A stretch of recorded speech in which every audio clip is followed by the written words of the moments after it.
अस्सलाम वालेकुम।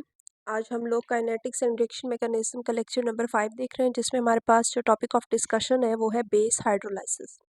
सबसे पहले हम लोग इसकी जो है इंट्रोडक्शन देख लेते हैं कि इसमें क्या होता है। तो इसमें वो सबसे पहले कहते हैं कि दूस reaction in which A9 of water OH replace the coordinated ligand from a complex species is known as hydrolysis of complex species।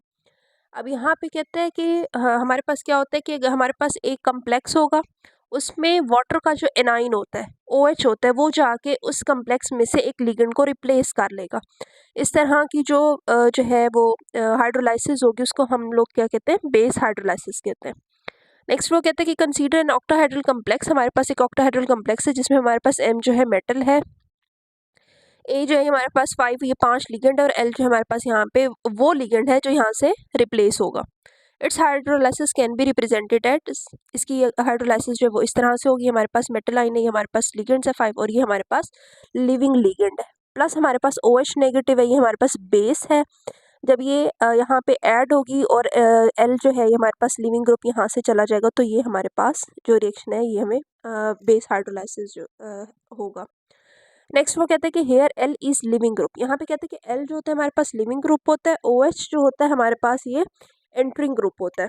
Now consider a real molecule of above type.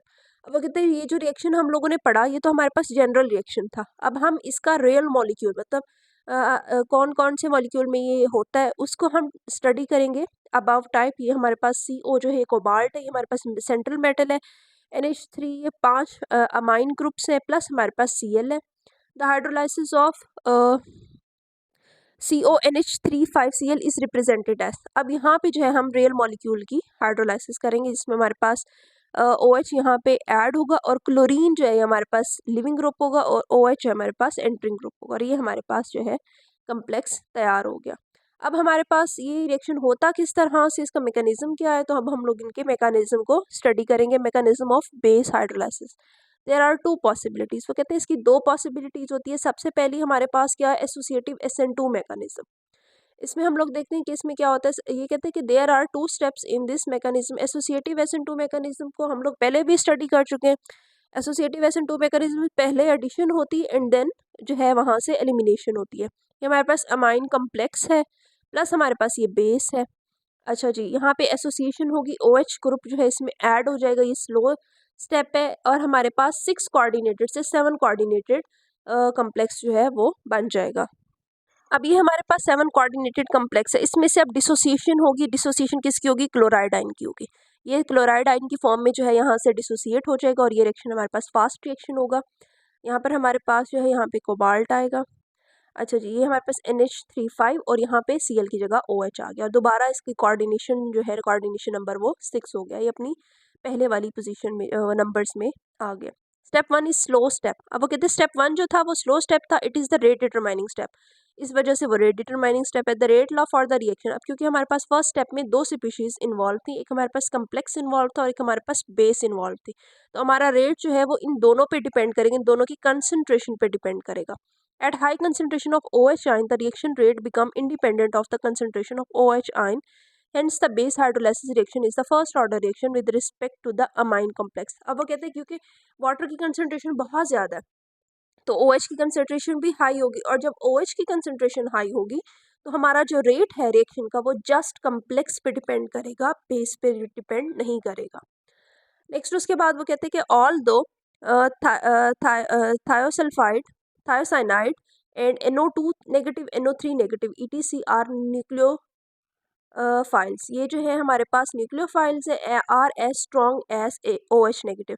ये उतने स्ट्रॉन्ग है जैसे जितना हमारे पास strong OH है nucleophile.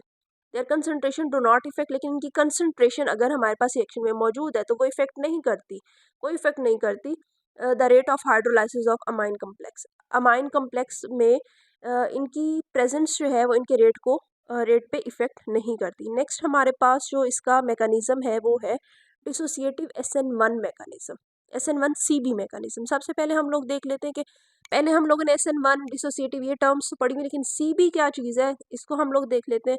तो कहते हैं SN1CB stand for S for substitution, N for nucleophilic, 1 for unimolecular, and CB जो है वो कॉन्जुगेट बेस के लिए स्टैंड करता है।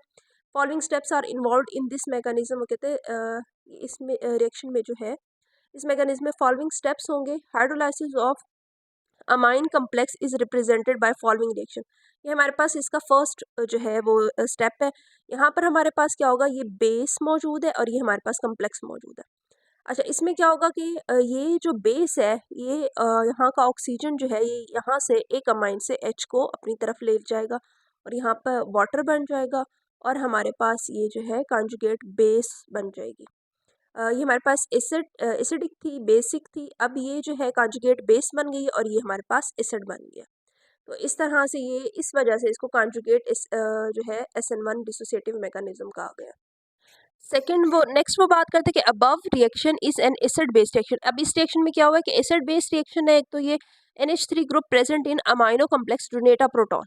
अब इसमें क्या हुआ कि NH3 जो कि कम्प्लेक्स में मौजूद था उसने प्रोटॉन डोनेट किया और OH ने एक्सेप्ट किया, तो ये हमारे पास एसिड बेस्ड रिएक्शन हो गया।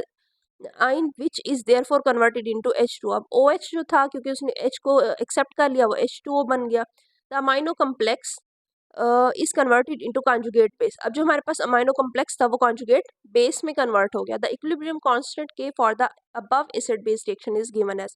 अब हमें पता है कि इक्विलिब्रियम कांस्टेंट जो होता है वो K is equal to product over reactants होता है। प्रोडक्ट में हमारे पास कॉन्जुगेट बेस बनी है प्लस हमारे पास वाटर एसिड था, यहाँ पे हमारे पास ये अमाइनो कम्प्लेक्स और ये हमारे पास बेस हो गई। अब यहाँ पे हम लोगों ने क्या किया है कि हमने ये वाली सारी जो वैल्यूज थी इसको इस साइड पे हम ले गए K के साथ। यहाँ पे हमारे पास CB जो है रह गया। यहाँ पे ये जो चीज़ें डिवाइड हो रही थी यहाँ पे ये जाके इसके साथ मल्टीप्लाई हो जाएंगी। K इंटू अमाइन ये हमारे पास कम्प्लेक्स है प्लस OH इसके साथ चला गया। लेकिन H2O जो है वो कहते हैं कि H2O क्योंकि ऑलमोस्ट कांस्टेंट होता है तो इस वजह से इसको हम लोगों ने यहाँ से हटा दिया और हमारे पास कॉन्जुगेट जो है बेस जो है वो बराबर होती है K इंटू कम्प्लेक्स, हमारे पास ये कम्प्लेक्स इंटू बेस की कंसंट्रेशन पे। Conjugate base of the amino complex contain NH2।